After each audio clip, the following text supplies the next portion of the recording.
উপস্থিত আমার প্রিয় সহকর্মীবৃন্দ, আমার স্নেহের শিক্ষার্থীবৃন্দ, আজকে শহীদ বুদ্ধিজীবী দিবস।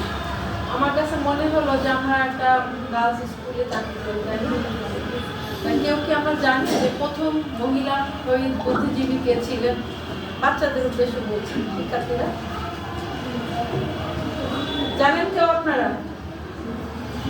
আচ্ছা, মাথা খারাপ করার দরকার নেই, আমি বলে দিচ্ছি। বলেন।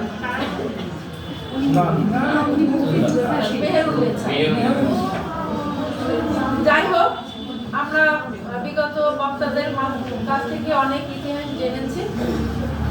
যারা চলে গিয়েছেন সেই 9 মাস মুক্তিযুদ্ধ চলাকালীন সময়ে তাদের আত্মার মাগফিরাত কামনা করি, এবং এই জুলাই অভ্যুত্থানে যারা এই দেশকে গড়ার জন্য আবার স্বপ্ন দেখেছিল এবং সেই স্বপ্নকে ধূলিসাৎ করার জন্য তারাও নিহত হয়েছিলেন, আমরা এই উভয় শহীদদের প্রতি আমরা তাদের আত্মার মাগফিরাত কামনা করছি।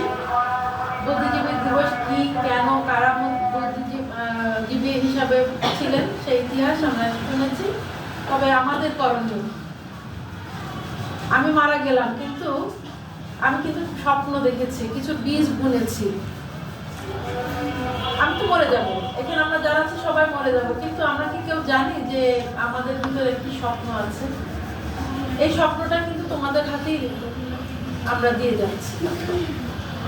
এখানে যারা আছে, হয়তো আমি 29 সালে রিটায়ার করবো, তাহলে আমারও কিছু স্বপ্ন আছে, মানে যে স্বপ্নগুলো আমি এখনো শেষ করতে পারিনি, সেটা যখন আপনারাই প্রতিষ্ঠিত করবেন তখনই কিন্তু আমার গর্ব। হয়তো আমি মৃত্যুবরণ করতে পারি তার আগেও, কিন্তু আমি যখন জানবো, আমি তো আমার ফ্যামিলিতে গল্প করি, আপনাদের সাথে গল্প করি যে এটা আমার ভালো লাগে, এটা ভালো লাগে, তখন এটা যখন বলবেন হয়তো এটা সুন্দরও হতে পারে, অসুন্দরটাকে আমরা পরিহার করে সুন্দরটাকে গ্রহণ করে আমাদের এই দেশটাকে আমরা সাজাবো।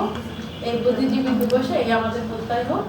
আমরা সবাই শহীদ বুদ্ধিজীবীদের আত্মার মাগফিরাত কামনা করছি। এই বলে আমার বক্তব্য শেষ করছি। ধন্যবাদ।